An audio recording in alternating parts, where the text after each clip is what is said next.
Okay, good morning, everyone. Good afternoon, good night somewhere else in the world. Today we have another series of Women in Science, and I'm very proud and happy to have Sharon Megdal with us. She's not just a great scientist, a great leader, she's my friend. And she's, as always, I say to you, Sharon, you're my dear Yoda, from which I learn every day. So really, really, thank you for being here. I hope we can do this every week. That way we keep learning from you, not just as a scientist, as a leader, as a great mentor, professor, but as a woman as well. So you are an example to follow. Thank you for being here. And I'm going to, if it's okay with you, I'm going to read just a couple of lines of your bio because we can't get it all right here. It's just too much. Sharon Megdal, she's a PhD and director of the University of Arizona Water Resources Research Center and Cooperative Extension Center and a research unit in the College of Agriculture and Life Sciences. Other primary titles are professor and specialist in the Department of Environmental Science, C.W. and Madini Nally and Doe Professor, and Distinguished Outreach Professor. Sharon Megdal aims to bridge the academic, practitioner, and civil society communities through water policy and management research, education, and engagement programs. She's the lead editor of the book Shared Borders, Shared Waters, Israeli, Palestinian, and Colorado River Basin Water Challenges, and she has guest edited several special journal issues. Sharon serves as the board of the American Water Resources Association and is an ex-officio member of the leadership team for the Colorado River Basin Water and Tribes Initiative, very important these days. Recent professional service includes serving for 12 years as popularly elected director of the Central Arizona Water Conservation District, also known as the Central Arizona Project, CAP, and board president for the International Air Lands Consortium. Dr. Megdal has served on numerous Arizona boards and commissions, including the Arizona Corporation Commission, the State Transportation Board, and the Arizona Medical Board. And I'm going to hold it there because I know you have many, many more appointments and things that you would like to share with us. But with that, thank you, Sharon, for being here this morning. Well, good morning from Tucson, and thank you for having me. And thank you for the kind words to start out. Just to keep you awake. So let's start the conversation. This is Women in Science. And we have had other women as well, like as extraordinary as you. And today I wanna cover the topic in a little different way, knowing you, of course. So let's start, from a very key point. When you hear the words woman in science, what is the first thought that comes to your mind? After all these years of experience, after everything that I have read and I have not read, what does that mean to you? Well, that's a very rich question, Rosario, because a lot of things come to mind. One of the first things that comes to mind is that we still have to work very hard to establish that we are in the same place, of the same stature and credibility as the men. There are still many situations where it might be the particular field, it just might be who knows whom, where the women don't have a seat at the table as readily as the men, or maybe they're not listened to. On the other hand, I think there are so many women in science now, and so many people in positions of authority, stature, respect. There's so many people coming through the grapevine that we shouldn't have to stop and think, is it different to be a woman in science versus a man in science? Yet it still is. So I guess it's that we can't take it for granted, and sometimes it's just not the case, that we are taken as seriously as the men, or thought of as quickly as the men. When people are putting together a panel or things like that. But there are now so many of us that I think some of the problems of the past are going away. Sure, there are articles about sexual harassment, other things, but I think that we just need to keep doing our work. I think women have come a long way. And the one thing I will say, and maybe this is something of culture and whatever, is that when you get a bit older like I am, sometimes people treat you out of respect because of your age, and you happen to be a woman, and so you might have a little bit different consideration than maybe some younger women do. So I think there are a lot of factors that affect how women interact in their professional lives, which are very multidimensional, and that can depend upon their field, whom they know, what their particular title is, where they are, and it also can be their age. So, and I have this question that I like to always make to women. When back in the days when you started, and today, there have been some decisions that you have done, and you have learned some things, from then to today. What are your regrets as a woman in science, and what would you still do exactly the same? Again, a very interesting question, and maybe I should take a couple minutes to go way back and talk a little bit about my background, because what people think of when they think of women in science may also conjure certain images. So I'm trained as a social scientist. My PhD is in economics, and so I'm not a natural, physical, biological scientist. And I will say, on the air, so to speak, that it irks me if someone talks about hard science, soft science. We're all scientists. You might want to talk natural, physical kind of sciences and social sciences, but I don't think it's ever fair to think of social sciences as soft sciences. The women and the men who work to get their degrees and work in the social sciences work every bit as hard. It can be every bit as hard, course-wise, thesis-wise, all that stuff. So I trained as an economist, and I will tell you one of my biggest regrets in the early days, but it's a regret that you can only look back at because you didn't realize the problem. And the regret was that I really did not have any mentorship as an assistant professor in economics in my first job. When a graduate student, I was at Princeton University. It was a relatively small class, 18 students or so, or maybe fewer in the cohort. There were several women. I had, as an undergraduate and graduate student, I think, excellent mentorship by some professors. But I didn't, first of all, know that well how to ask for help when I needed it, but sometimes I didn't know I needed it. And so I was in an economics department at the University of Arizona, not a resource economics, not an environmental economics, because my training had nothing to do with water. It was like traditional applied microeconomics and economic statistics and econometrics. I was in a all-male department, except for me and maybe there was one other woman who was getting ready to retire. And some of the faculty members were my friends, but I didn't really get any mentorship. And I think that's a regret that I can only look back at retroactively, and realize that I could have benefited from that. That was at a time where mentoring young professionals, whether it be in academia or not in academia, just did not have the importance or recognition that it does now. So I would say that that was something that I realized afterwards. But then my career, and I'm not going to take the time, we don't have the time to go into the twists and turns my career has taken.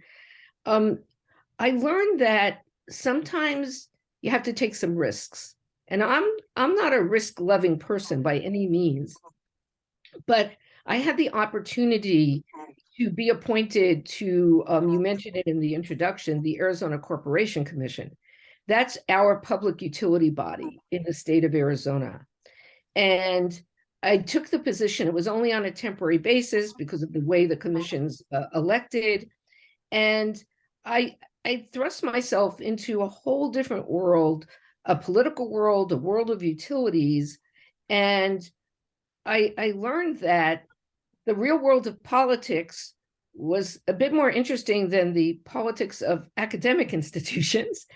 And I also learned about water. That was my first introduction to water in the Southwest. I moved to Arizona for my first job, where I referred to earlier, in the Department of Economics at the University of Arizona, my first job after graduate school.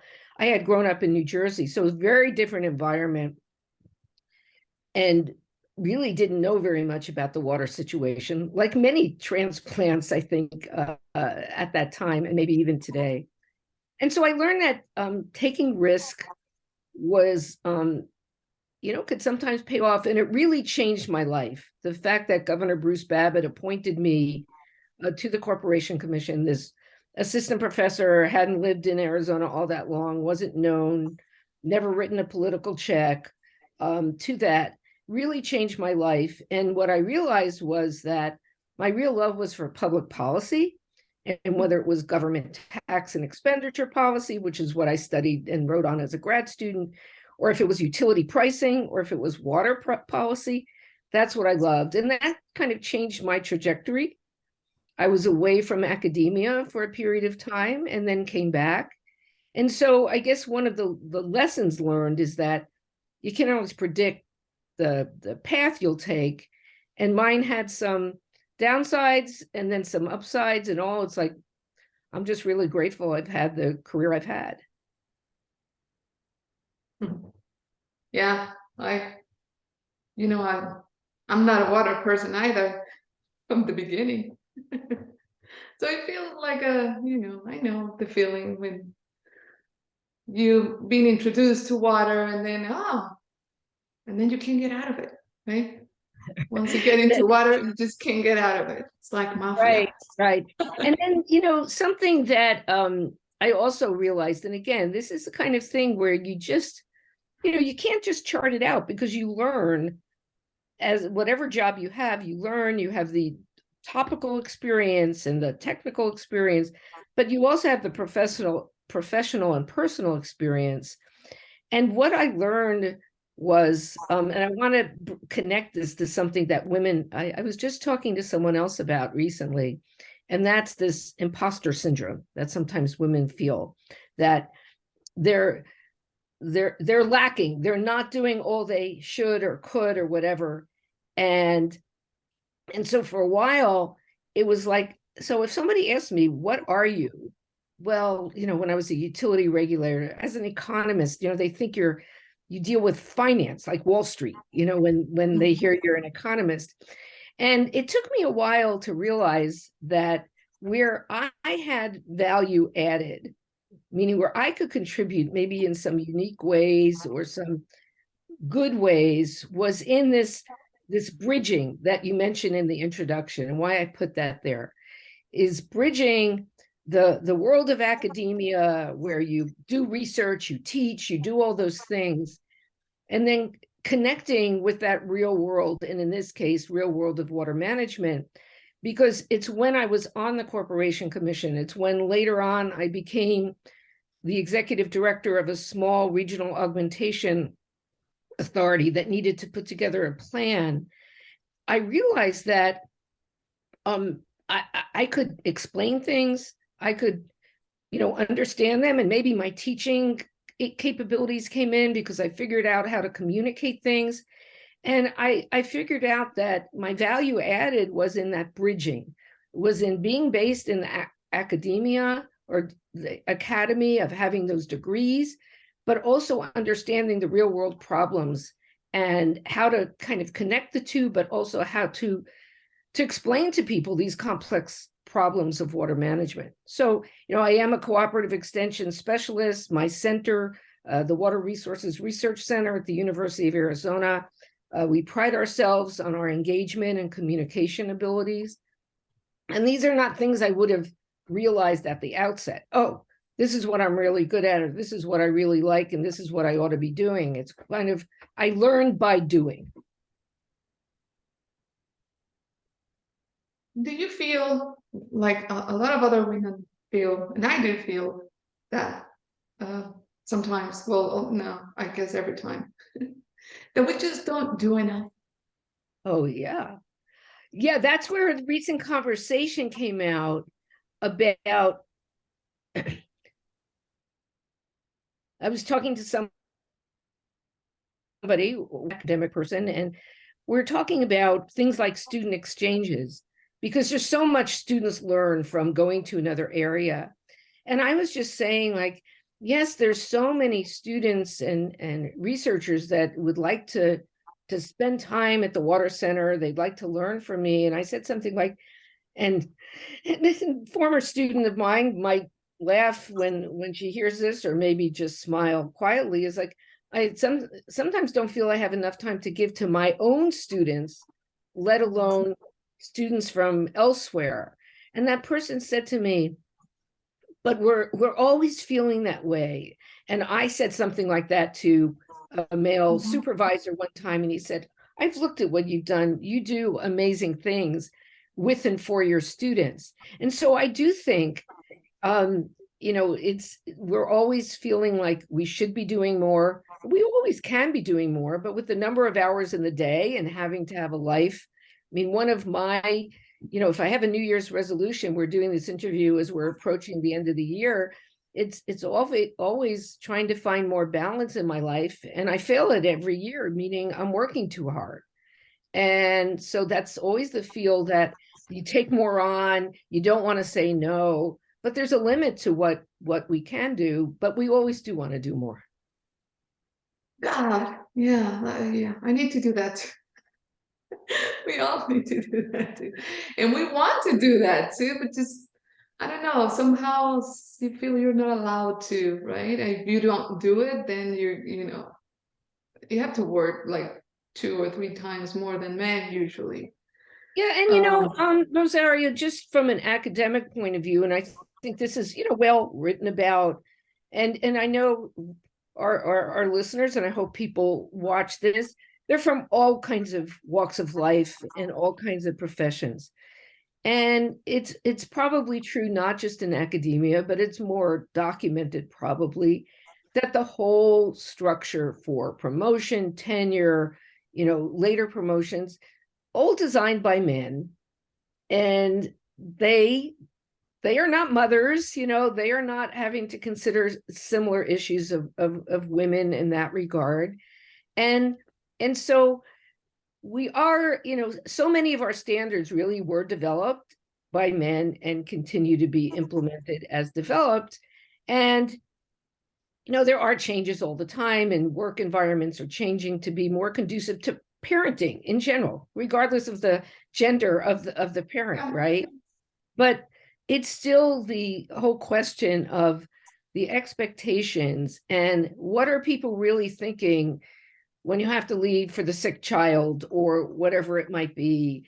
And fortunately in academia we tend to have more autonomy on our work hours, but there's so many women and men in so many jobs that don't have that, in the water sector, I'm sure, and elsewhere. So I think we have to remember that some of the things we feel as women are also experienced by men, especially men who may want to take a more active role in their parenting than maybe some of the men did generation, or two ago. Yeah, that's true. That's very true. Those are the fights that we need to be fighting for. Now I'm going to get a little bit into we are getting into your personal life, but now as a mother, as a scientist, as a woman, what have been the drivers to your different roles? Because you have like 2,000 roles. Apart from, from the biological role, from your, academia, your policy role, your science role, and everything else that you have. So how do you, what drives you? Well, Another that's, rich question. yeah, you were asking really tough questions here. I think what drives me is I was always, excuse me, someone who wanted to do well. And I'll use my mug here that says Mexico on one side and Arizona on the other side. It was given by the Arizona Mexico Commission at a meeting of the commission in Mexico. But, as a young child, I always wanted to do well. I did well in school. I didn't want to be admonished by a teacher or anybody for not doing well. And so there's always been a drive to get things done, to solve problems. But again, things change over time. I think what's driven me is wanting to contribute to solving problems. To me, and I said this a long time ago, over a decade ago, probably now, or maybe a decade ago at a conference, that, academics have to think about impact factors, like impact factors of journals to get their promotions. But many of the people with which we want to have impact in the real world, they don't read our journal articles. They read those short things. And so for a long time, I've been saying to people, you need to write your journal articles, but you need to write other things as well. You need to write bulletins. You need to write things that are conducive to being read and understood by the policymakers, the utility people, the people out there in the world, the public that you want to have an impact on.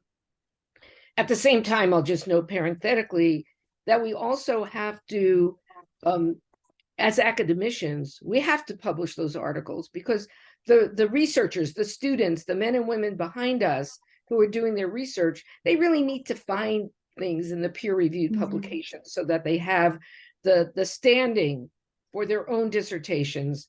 They've at least been peer-reviewed. Of course, we allow grade literature and the like, but we have to do both. But I've been driven by wanting to feel like I'm making a difference. And making a difference can be in many ways. It can be through being a teacher, professor, and how you can help further the education and careers of your students. It can be out there in the external world. It can be in the policy-making world, as you indicated. For 12 years, I was on the Central Arizona Project Board, one of 15, but still one with a voice that could influence my other board members' votes on certain things. We didn't have that many split votes, but sometimes did. And even in my volunteer work, being on a hospital board for many years, and I just wanted to make a difference in policy. And that could be at the very local level, it could be regional, there's so many ways. So that's what's driven me. But what's enabled me, back to the question, is, I've been married to the same person for a very long time now. He's been so incredibly supportive of my efforts. Even when I was on the Corporation Commission, I had to have an apartment up in Phoenix. Our home was in Tucson. I've traveled. When he was working, he's retired now, didn't travel much.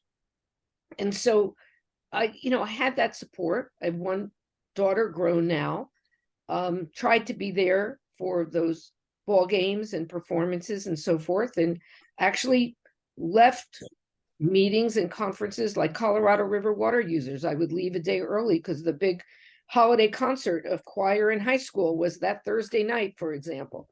So, it's being driven to contribute, but having the support, I don't know how I would have been able to do it if I didn't have the support of my family. And then you have to make choices. And sometimes, maybe you don't make the best ones, but you try to make the best ones.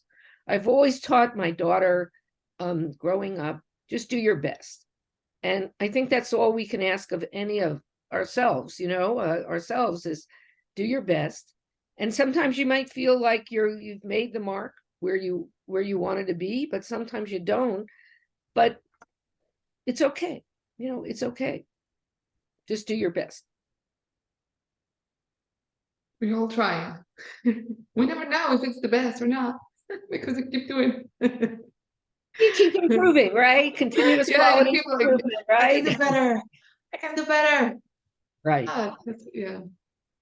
Anyway, last but not least, I want your best advice for women right now, regardless of what they are doing, if they're in science or not science, just to women, young women, especially, Yeah.